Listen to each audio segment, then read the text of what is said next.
ನಾನು ಡಾಕ್ಟರ್ ಮಂಜಪ್ಪ, ಮುಖ್ಯಸ್ಥರು ಮೀನುಗಾರಿಕೆ ಸಂಶೋಧನೆ ಮತ್ತು ಮಾಹಿತಿ ಕೇಂದ್ರ, ಕರ್ನಾಟಕ ಪಶು ವೈದ್ಯಕೀಯ ಪಶು ಹಾಗೂ ಮೀನುಗಾರಿಕೆ ವಿಶ್ವವಿದ್ಯಾಲಯದ ಅಡಿಯಲ್ಲಿ ನಮ್ಮ ಸಂಶೋಧನಾ ಕೇಂದ್ರ ಕಾರ್ಯನಿರ್ವಹಿಸುತ್ತಿದೆ.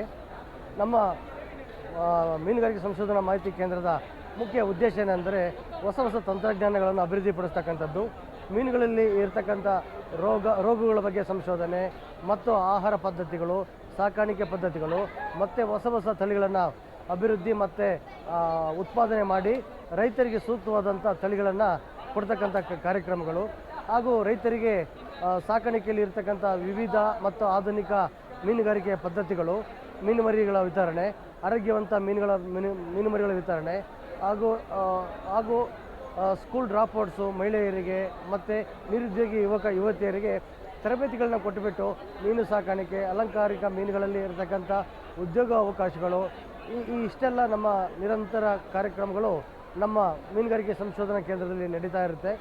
ಮತ್ತು ವರ್ಷ ಪೂರ್ತಿ ನಾವು ರೈತರಿಗೆ ಬೇಕಾದಂಥ ಮೀನು ಮರಿಗಳ ಹೆಚ್ಚು ಬೆಳೀತಕ್ಕಂಥ ಮೀನು ಮರಿಗಳ ವಿತರಣೆ ಮತ್ತು ಮಾರಾಟ ಕೂಡ ನಡೀತಾ ಬರ್ತದೆ. ಈಗ ನೋಡ್ತಕ್ಕಂಥ ಈ ತಳಿಯು ನಾವು ಅಭಿವೃದ್ಧಿ ಮಾಡಿರ್ತಕ್ಕಂಥ ಹೊಸ ತಳಿಯಾಗಿರುತ್ತೆ. ಅದರ ಹೆಸರು ಅಮೂರ್ ಕಾಮನ್ ಕಾರ್ಪ್ ಅಂತ. ಸಾಮಾನ್ಯವಾಗಿ ರೈತರು ಕಟ್ಲಾ ಮತ್ತು ರೋಹು ಮತ್ತು ಸಾಮಾನ್ಯ ಗೆಂಡೆಯನ್ನು ಬಿತ್ತನೆ ಮಾಡ್ತಾರೆ. ಇದು ಸಾಮಾನ್ಯ ಗೆಂಡೆಯ ಬದಲಾಗಿ ಈ ಮೀನನ್ನು ಹಾಕಿದರೆ ಹೆಚ್ಚಿನ ಇಳುವರಿಯನ್ನು ಪಡೆದುಕೊಳ್ಳಬಹುದು. ಇದು ಸಾಮಾನ್ಯ ಗೆಂಡೆಗಿಂತ ಇದು 27-30% ಹೆಚ್ಚು ಇಳುವರಿಯನ್ನು ಕೊಡ್ತಕ್ಕಂಥ ತಳಿಯಾಗಿದೆ. ಈಗ ನೋಡ್ತಕ್ಕಂಥ ತಳಿ ಇದು ಹೈ ಎಂಡ್ ವೆರೈಟಿ ಅಂತ ಹೇಳ್ತೀವಿ. ಇದರ ಬೆಲೆ ಈಗ ಮಾರ್ಕೆಟಲ್ಲಿ 700-800 ರೂಪಾಯಿ KG ಇದೆ. ವರ್ಷದಲ್ಲಿ ಕಡಿಮೆ ಅಂದರೆ 2.5-3 ಟನ್ನು ಮೀನನ್ನು ಒಂದು ಎಕರೆಯಲ್ಲಿ ತೆಗಿಬೋದು. ಮಾರ್ಕೆಟಲ್ಲಿ 600-700 KG ಮೀನಿದೆ. ಹಾಗಾಗಿ ಈ ಮೀನು ಭಾಳ ಅಧಿಕ ಆದಾಯಧಾರಿತ ರೈತರಿಗೆ. ಇದು 10 ತಿಂಗಳಿಗೆ ಆಲ್ಮೋಸ್ಟು 700 ಗ್ರಾಮು 800 ಗ್ರಾಮ್ವರೆಗೂ ಬರುತ್ತೆ. ಈಗ ಮಾರುಕಟ್ಟೆಯಲ್ಲಿ ಹೆಚ್ಚಿನ ಬೇಡಿಕೆ ಇರೋದ್ರಿಂದ ಈ ಹೊಸ ತಳಿಯನ್ನು ಕೂಡ ರೈತರು ಬೆಳಿಬೋದು. ಮತ್ತು ಹಾಗೆಯೇ ಇದು ನಾವು ಇಲ್ಲಿ ತೋರಿಸ್ತಕ್ಕಂಥದ್ದು ನಮ್ಮ ಕರ್ನಾಟಕ ಸ್ಟೇಟ್ ಫಿಶು. ಅದನ್ನು ಪಂಟಿಯಸ್ ಕರ್ನಾಟಿಕಸ್ ಅಂತ ಕರಿತೀವಿ. ನಮ್ಮ ಹೊಳೆಯಲ್ಲಿ ಅದರ ಸಂತತಿ ನಶಿಸಿ ಹೋಗ್ತಾ ಇದೆ. ಈಗ ನಮ್ಮ ಹೊಳೆಯಲ್ಲಿ ಇರ್ತಕ್ಕಂಥ ನಮ್ಮ ಕರ್ನಾಟಕದಲ್ಲಿ ಇರ್ತಕ್ಕಂಥ ತಳಿಯನ್ನು ಅಭಿವೃದ್ಧಿ ಮಾಡುವ ಕಾರ್ಯಕ್ರಮ ಕೂಡ ನಾವು ಕೈಗೆತ್ತಿಕೊಂಡಿದ್ದೇವೆ. ಈಗ ಅದರ ಮೀನುಮರಿ ಉತ್ಪಾದನೆ ಮತ್ತು ನೈಸರ್ಗಿಕ ಇರ್ತಕ್ಕಂಥ ಹೊಳೆಗೆ ಬಿಡ್ತಕ್ಕಂಥ ಕಾರ್ಯಕ್ರಮಗಳು ಕೂಡ ನಿರಂತರ ನಡೀತಾ ಇದೆ. ಹಾಗೆಯೇ ಇಲ್ಲಿ ಕಾಣ್ತಕ್ಕಂಥದ್ದು ಬಯೋಫ್ಲಾಕ್ ಅಕ್ವಾಪನಿಕ್ಸ್ ಟೆಕ್ನಾಲಜಿ.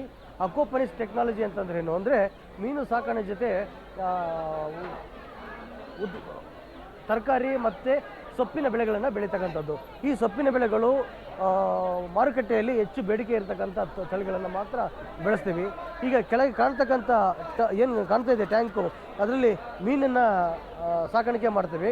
ಅದು ಬಿಟ್ಟಂಥ ಏನು ಫೀಕಲ್ ಮ್ಯಾಟ್ರ್ ವೇಸ್ಟೇಜ್ ಅಂತ ಹೇಳ್ತೀವಿ, ಅದು ಗೊಬ್ಬರವಾಗಿ ಕನ್ವರ್ಟ್ ಆಗಿ ನೀರಿನ ಮುಖಾಂತರ ಈ ಇದರಲ್ಲಿ ಹರಿಸ್ತೇವೆ.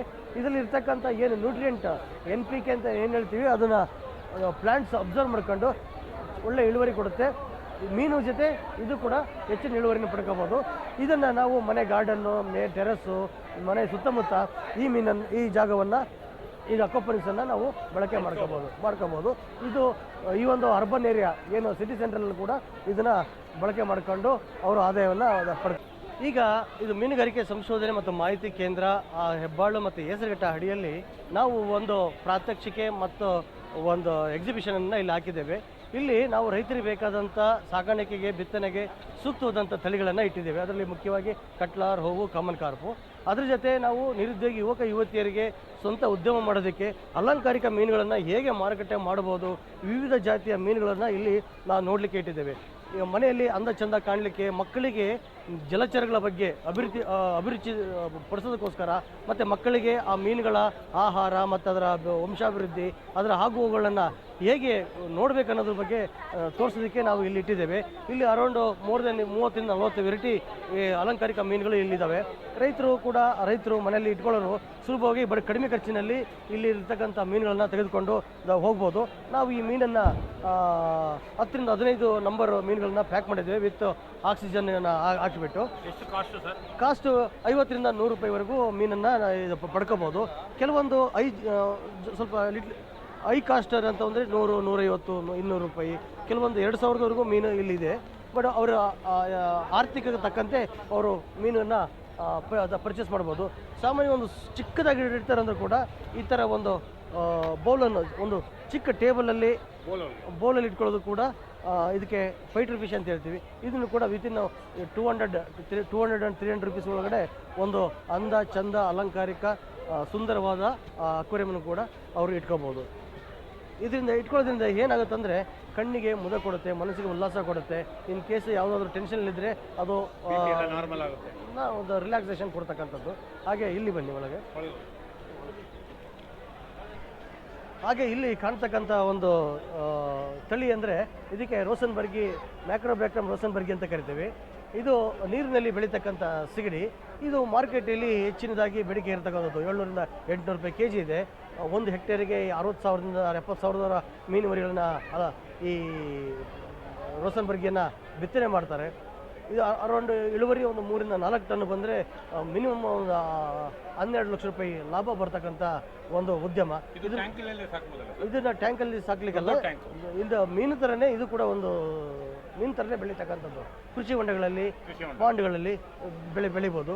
ಹಾಗೆಯೇ ಇಲ್ಲಿ ಕಾಣ್ತಕ್ಕಂಥ ಮೀನು ಹೈ ಅಂಡ್ ವೆರೈಟಿ ಮೀನು, ಅದು ಮರಲ್ ಅಂತ ಕರಿತೀವಿ. ಇದು ಕೂಡ ಹೆಕ್ಟೇರಿಗೆ ಒಂದು 40,000 ರಿಂದ 50,000 ಮೀನುಗಳನ್ನು ಬಿಟ್ಟು ಹೆಚ್ಚಿನ ಇಳುವರಿ ಪಡ್ಬೋದು. ಈಗ ಇದು ಮಾರ್ಕೆಟಲ್ಲಿ ಇದು 400 ರಿಂದ 500 ರೂಪಾಯಿ ಕೆಜಿ ಇದೆ. ಇದು ಮೆಡಿಸಿನಲ್ ವ್ಯಾಲ್ಯೂ ಇರತಕ್ಕಂಥ ಫಿಶು. ಹಾಗಾಗಿ ರೈತರು ಇದನ್ನು ಹೆಚ್ಚಿನದಾಗಿ ಇತ್ತೀಚಿನ ದಿನಗಳಲ್ಲಿ ಬೆಳೀತಾ ಬರ್ತಿದ್ದಾರೆ.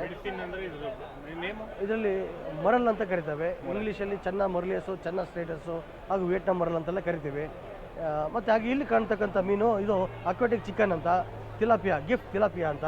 ಇದನ್ನು ರೈತರು 1 ಎಕರೆಯಲ್ಲಿ 4 ರಿಂದ 5 ಟನ್ ಕೂಡ ಮೀನು ಬೆಳೆಬೋದು. ವರ್ಷಕ್ಕೆ 2 ಬೆಳೆಗಳಾಗಿ ಈ ಮೀನನ್ನು ಬೆಳೆಸ್ಬೋದು. ಇದು ಅದಕ್ಕೆ ಸಿಗ್ತಕ್ಕಂಥ ಆಹಾರ ಸಾಮಾನ್ಯವಾಗಿ ಕಿತ್ತೋಡು, ಕಡಲೆ ಹಿಂಡಿಯನ್ನು ಹಾಕಿ ಕೂಡ ಬೆಳೆಸ್ಬೋದು. ಹಾಗೆ ಅಲ್ಲಿ ಕಾಣ್ತಕ್ಕಂಥ ವಿವಿಧ ರೀತಿಯ ಮೀನುಗಳೆಲ್ಲ ಇದೆ. ಇವನ್ನೆಲ್ಲ ಕೂಡ ರೈತರು ಬಿತ್ತನೆ ಮಾಡಿ ಇಳುವರಿಯನ್ನು ಪಡ್ಕೋಬೋದು. ಮತ್ತು ಹಾಗೆ ಇಲ್ಲಿ ವಿವಿಧ ಜಾತಿಯ ಮೀನುಗಳು ಕೂಡ ಇಲ್ಲಿ ನೋಡಲಿಕ್ಕೆ ಸಿಗುತ್ತೆ. ಇದೆಲ್ಲ ನಮ್ಮ ರೈತರಿಗೆ ಮತ್ತು ಮನೆಯವರು ಅಂದ ಚಂದ ಕಾಣಲಿಕ್ಕೆ, ಮನೆಯಲ್ಲಿ ಇಡಲಿಕ್ಕೆ ತೆಗೆದುಕೊಳ್ಬೇಕಾದಂಥ ಮೀನುಗಳು. ಮತ್ತು ಹಾಗೆ ಇಲ್ಲಿ ಕೂಡ ಫೈಟರ್ ಫಿಶ್ ಅಂತ, ಇದನ್ನು ಕೂಡ ಟೇಬಲ್ ಮೇಲೆ ಒಂದೇ ಮೀನನ್ನು ಇಡ್ಬೋದು. ಇದರಲ್ಲಿ ಸುಮಾರು ಕಲರಿನ ಮೀನುಗಳು ಬರುತ್ತೆ. ಹೀಗೆ ನೋಡಿ ಎಷ್ಟು ಚೆಂದ ಇದೆ. ಇದೆಲ್ಲ ಮೇಲ್ ಫಿಶಸ್ಸು. ಇವೆಲ್ಲ ಸಾಮಾನ್ಯವಾಗಿ ಸರಳವಾಗಿ ಸುಲಭವಾಗಿ ಮೇಂಟೈನ್ ಮಾಡ್ತಕ್ಕಂಥ ಮೀನುಗಳು. ಈ ಕಾಣ್ತಕ್ಕಂಥ ಮೀನುಗಳು molly, black molly, white molly, guppy, swordtail, ಸಿಂಗಾಪುರದ ಗಪ್ಪಿ, ಹೀಗೆ ಆಮೇಲೆ ಫೈಟರ್ ಫಿಶು, ಆಮೇಲೆ ಗೋಲ್ಡ್ ಫಿಶು, ಹೀಗೆ ಹಲವಾರು ಜಾತಿಯ ಮೀನಿನ ತಳಿಗಳನ್ನು ಇಲ್ಲಿ ನಮ್ಮ ಕೃಷಿ ಮೇಳದಲ್ಲಿ ನಾವು ಇಟ್ಟಿದ್ದೇವೆ. ಇದರ ಉದ್ದೇಶ ಏನಂದರೆ ಜನರಿಗೆ ಮಾಹಿತಿ ಹೋಗಬೇಕು. ಪ್ರತಿಯೊಂದು ಮನೆಯಲ್ಲಿ ಕೂಡ ಅಲಂಕಾರಿಕ ಮೀನುಗಳನ್ನ ಇಡಬೇಕು. ಯಾರಿಗೆ ಜಲಸಂಪನ್ಮೂಲ ಕೊಳಗಳಿದ್ದಾವೆ ಅವರು ಒಂದೊಂದು ಕೊಳವನ್ನು ಮಾಡಿ ಮೀನು ಕೃಷಿಯನ್ನು ಮಾಡಿದರೆ ಅಧಿಕ ಲಾಭವನ್ನು ಪಡ್ಕೊಳ್ಳಬಹುದು. ಯಾವಾಗಲೂ ನೀವು ಮಾಡ್ತಕ್ಕಂಥ ಕೃಷಿ ಜೊತೆ ಮೀನು ಕೃಷಿ ಅಂದರೆ ಸಮಗ್ರ ಕೃಷಿ ಮಾಡಿದರೆ ಯಾವಾಗಲೂ ಲಾಭದಾಯಕ. ಈಗ ನಮಗೆ ಬರ್ತಕ್ಕಂಥ ಮೀನಿನ ಇಳುವರಿ ನಮ್ಮ ಕರ್ನಾಟಕಕ್ಕೆ ಸಾಕಾಗ್ತಿಲ್ಲ. ನಾವು ಬೇರೆ ಬೇರೆ ರಾಜ್ಯಗಳಿಂದ ನಾವು ಮೀನಿನ ತಳಿಗಳನ್ನು ತೆಗೆದುಕೊಳ್ತಾಯಿದ್ದೀವಿ, ಮೀನನ್ನು ತೆಗೆದುಕೊಳ್ತಾಯಿದ್ದೀವಿ. ನಮ್ಮ ರಾಜ್ಯದಲ್ಲೇ ನಮ್ಮ ರಾಜ್ಯದ ಜನತೆಗೆ ಬೇಕಾದಷ್ಟು ಆಹಾರ ಉತ್ಪಾದನೆ ಆದರೆ ನಮ್ಮ ಸಮಾಜಕ್ಕೂ ಕೂಡ ಕೊಡುಗೆ ಆಗುತ್ತೆ. ನಮ್ಮ ರೈತರಿಗೆ ಮತ್ತು ಹಳ್ಳಿಯಲ್ಲಿರ್ತಕ್ಕಂಥ ಚಿಕ್ಕ ಮಕ್ಕಳು, ಮುದುಕರಿಗೆ ನ್ಯೂಟ್ರಿಷನ್ ಫುಡ್ಡನ್ನು ಸಪ್ಲಿಮೆಂಟ್ ಮಾಡುವ ಒಂದು ರಿವಾರ್ಡು ನಮ್ಮ ರೈತರಿಗೆ ಹೋಗುತ್ತೆ ಅಂತೇಳಿ ಈ ಸಂದರ್ಭದಲ್ಲಿ ಹೇಳೋಕ್ಕೆ ನಾನು ಬಯಸ್ತೇನೆ. ಹೆಚ್ಚಿನ ಮಾಹಿತಿಗೆ ನಮ್ಮ ಮೀನುಗಾರಿಕೆ ಸಂಶೋಧನಾ ಮಾಹಿತಿ ಕೇಂದ್ರ ಹೆಬ್ಬಾಳು ಮತ್ತು ಹೆಸರುಘಟ್ಟಕ್ಕೆ ಯಾವ ಸಮಯದಲ್ಲೂ ಕೂಡ ನೀವು ಬರ್ಬೋದು. ನಮ್ಮ ಫೋನ್ ನಂಬರು 7760284094. ಹೆಚ್ಚಿನ ಮಾಹಿತಿಗೆ ಮೀನುಗಾರಿಕೆ, ಮೀನು ಕೃಷಿಯೇತರ ಚಟುವಟಿಕೆಗಳಿಗೆ ನಮ್ಮ ಕೇಂದ್ರಕ್ಕೆ ಭೇಟಿ ಮಾಡಿ. ನಮ್ಮ ಫೋನ್ ನಂಬರ್ 7760284094. Thank you. ನಿಂತ್ಕೊಳ್ಳಪ್ಪ. ಒಳಗೆ ಹೋಗುವ. ಏನು ನಿನ್ನ ಹೆಸರು? ರಾಜು ಅಂತ. ಸಿದ್ದರಾಜು ಅಂತ. Doctor Harsha. Doctor Harsha assistant professor FRIC Hesaraghatta. Mohan.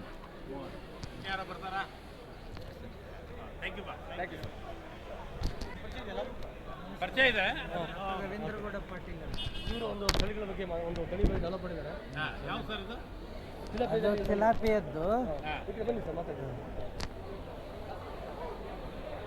ಇಲ್ಲಿದೆಯಾ ಅದು ಹೇಳಿ? ಇಲ್ಲಿಲ್ಲ. ಇದನ್ನು ಹೇಳ್ತೀನಿ. ನಾನು ಒಂದು ಸಂಯೋಜಿತ ಕೃಷಿ ಪದ್ಧತಿ ಬಗ್ಗೆ, ಇಂಟಿಗ್ರೇಟೆಡ್ ಫಾರ್ಮಿಂಗ್, ಅದ್ರ ಬಗ್ಗೆ ಹೇಳ್ತೀನಿ. ಸ್ಟಾರ್ಟ್ ಮಾಡ್ಬೋದಾ? ಮಾಡಿ. ಓಕೆ. ನಾನು ಡಾಕ್ಟರ್ ರವೀಂದ್ರಗೌಡ ಪಾಟೀಲ್ ಅಂತ, ಸಹಾಯಕ ಪ್ರಾಧ್ಯಾಪಕರಾಗಿ ಮೀನುಗಾರಿಕೆ ಸಂಶೋಧನಾ ಮತ್ತು ಮಾಹಿತಿ ಕೇಂದ್ರ ಹೆಸರುಘಟ್ಟ, ಕರ್ನಾಟಕ ಪಶುವೈದ್ಯಕೀಯ ಪಶು ಹಾಗೂ ಮೀನುಗಾರಿಕೆ ವಿಜ್ಞಾನಗಳ ವಿಶ್ವವಿದ್ಯಾಲಯದಲ್ಲಿ ಕೆಲಸ ಮಾಡ್ತಾ ಇದ್ದೇನೆ.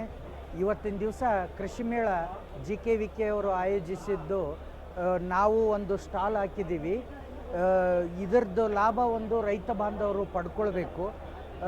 ನಾನು ಒಂದು ರೈತರಿಗೆ ಸಂಯೋಜಿತ ಮೀನು ಕೃಷಿ ಪದ್ಧತಿ ಅಥವಾ ಇಂಟಿಗ್ರೇಟೆಡ್ ಫಾರ್ಮಿಂಗ್ ಬಗ್ಗೆ ಒಂದು ವಿಷಯವನ್ನು ಹಂಚ್ಕೊಳ್ಳೋಕ್ಕೆ ಇಷ್ಟಪಡ್ತೀನಿ. ಸಂಯೋಜಿತ ಮೀನು ಪಾಲನೆಯಲ್ಲಿ ರೈತರಿಗೆ ಯಾವುದೇ ಥರದ ಹಾನಿ ಇರೋದಿಲ್ಲ, ರಿಸ್ಕ್ ಇರೋದಿಲ್ಲ. ಈಗ ಒಂದೇ ಬೆಳೆದು ರೈತರಿಗೆ ಎರಡು ಥರದ ಹಾನಿ ಇರುತ್ತೆ.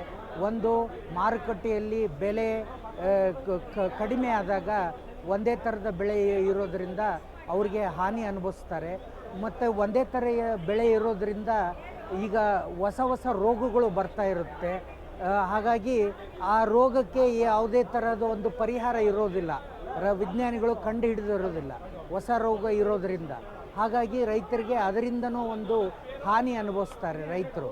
ಹಾಗಾಗಿ ಇದಕ್ಕೆ ಪರಿಹಾರ ಅಂದರೆ ಸಂಯೋಜಿತ ಕೃಷಿ ಪದ್ಧತಿ ಅಥವಾ ಸಂಯೋಜಿತ ಮೀನು ಕೃಷಿ ಪದ್ಧತಿ ಅಂತ ನಾನು ಹೇಳಲಿಕ್ಕೆ ಇಷ್ಟಪಡ್ತೇನೆ. ಈ ಸಂಯೋಜಿತ ಮೀನು ಕೃಷಿ ಪದ್ಧತಿಯಲ್ಲಿ ರೈತ ಬಾಂಧವರು ತಮ್ಮ ಜಮೀನಿನಲ್ಲಿ 50% ಸಸ್ಯ ಕೃಷಿ ಪದ್ಧತಿಯನ್ನು ಮಾಡ್ಕೋಬೇಕು, 50% ಪ್ರಾಣಿ ಕೃಷಿ ಪದ್ಧತಿಯನ್ನು ಮಾಡ್ಕೋಬೇಕು. ಸಸ್ಯ ಕೃಷಿಯಲ್ಲಿ ಅರಣ್ಯ ಕೃಷಿ ಮಾಡ್ಕೋಬೇಕು. ಆಮೇಲೆ ಹಣ್ಣಿನ ಗಿಡಗಳು, ರೋಗ ಕಡಿಮೆ ಇರತಕ್ಕಂಥ ಹಣ್ಣಿನ ಗಿಡಗಳನ್ನು ಬೆಳೆಸಬೇಕು. ಈ ಹಣ್ಣಿನ ಗಿಡಗಳು ಅಂದರೆ ಸಪೋಟ ಬರುತ್ತೆ, ಪಪಾಯ ಬರುತ್ತೆ, ಅದಾದಮೇಲೆ ಈ ಹಲಸು ಬರುತ್ತೆ, ಬಾಳೆಹಣ್ಣು ಬರುತ್ತೆ, ಆಮೇಲೆ ಸೀಬೆಕಾಯಿ ಬರುತ್ತೆ. ಇದು ರೋಗ ಕಡಿಮೆ ಇರೋದು. ಅದಲ್ಲದೆ ಸ್ವಲ್ಪ ಪ್ರಮಾಣದಲ್ಲಿ ರೋಗ ಕಡಿಮೆ ಇರತಕ್ಕಂಥ ತರಕಾರಿ ಬೆಳೆಗಳನ್ನು ಬೆಳಿಬೋದು. ಅದಕ್ಕೆಲ್ಲ ಈ ನೀರು ವೇಸ್ಟೇಜ್ ಆಫ್ ನೀರು ಹಾಕಿ ಚೆನ್ನಾಗಿ ಬರುತ್ತೆ. ಹೌದು. ಇದರ ಜೊತೆಗೆ ತರಕಾರಿಯನ್ನು ಹಾಕೋಬೋದು. ಆಮೇಲೆ ಒಂದಿಷ್ಟು ಹೂವಿನ ಗಿಡಗಳನ್ನು ಬೆಳೆಸಬೇಕು. ಇನ್ನು ಪ್ರಾಣಿ ಕೃಷಿಯಲ್ಲಿ ಮೀನು ಕೃಷಿಯನ್ನು ಮಾಡಬೇಕು. ವಿವಿಧೋದ್ದೇಶ ಮೀನು ಕೃಷಿ ಮಾಡಬೇಕು. ಅಂದರೆ ಜಮೀನಿಂದ ಕೆಳಗಡೆ ಒಂದು 5-6 ಅಡಿ, ಜಮೀನಿನ ಮೇಲ್ಗಡೆ ಒಂದು 5-6 ಅಡಿ ಎತ್ತರ ಪ್ರದೇಶದಲ್ಲಿ ಮೀನು ಕೊಳ ಮಾಡೋದ್ರಿಂದ 3 ಲೇಯರಲ್ಲಿ ಮಾಡಬೇಕು. ಆಮೇಲೆ ಮಿನಿಮಮ್ 3 ತಳಿಗಳ ಪಾಲನೆ ಮಾಡಬೇಕು. ಮಿನಿಮಮ್ 3 ಥರ ಲಾಭ ಬರುತ್ತೆ, ಇಳುವರಿ ಜಾಸ್ತಿ ಬರುತ್ತೆ ರೈತರಿಗೆ. ಆಮೇಲೆ ಈ ವಿವಿಧೋದ್ದೇಶ ಕೊಳದಲ್ಲಿ ಜಮೀನಿಂದ ಕೆಳಗಡೆ ಇರತಕ್ಕಂಥ ನೀರು ಮೀನು ಪಾಲನೆಗೆ, ಜಮೀನಿಂದ ಮೇಲೆ ಇರತಕ್ಕಂಥ ನೀರು ವ್ಯವಸಾಯಕ್ಕೆ ತಗೋಬೋದು.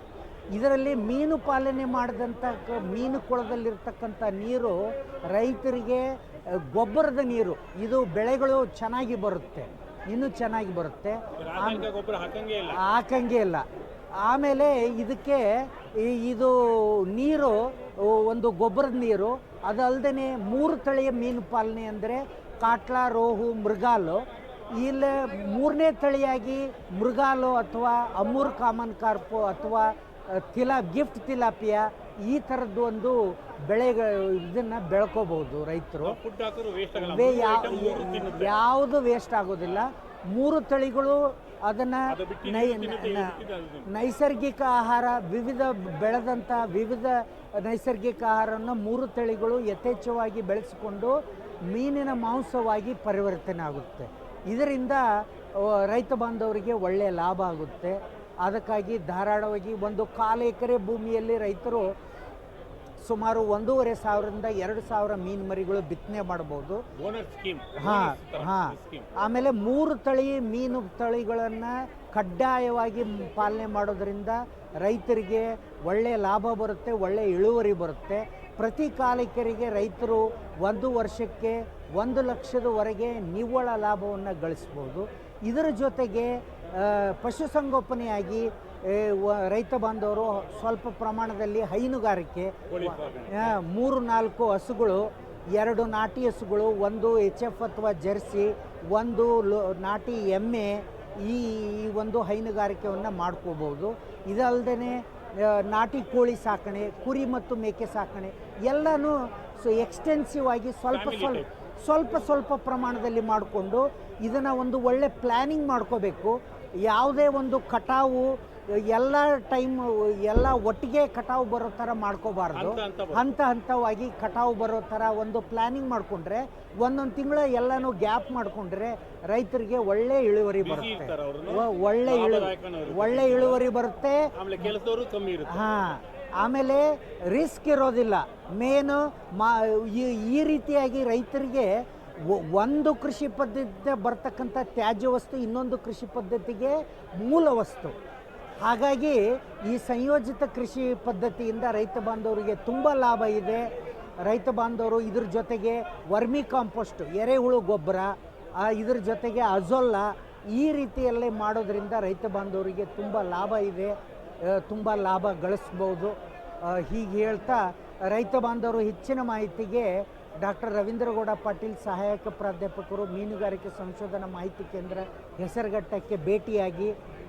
ನನ್ನ ಮೊಬೈಲ್ ನಂಬರು 7829708591 7829708591. ರೈತ ಬಾಂಧವರಿಗೆ ನಮಸ್ಕಾರ.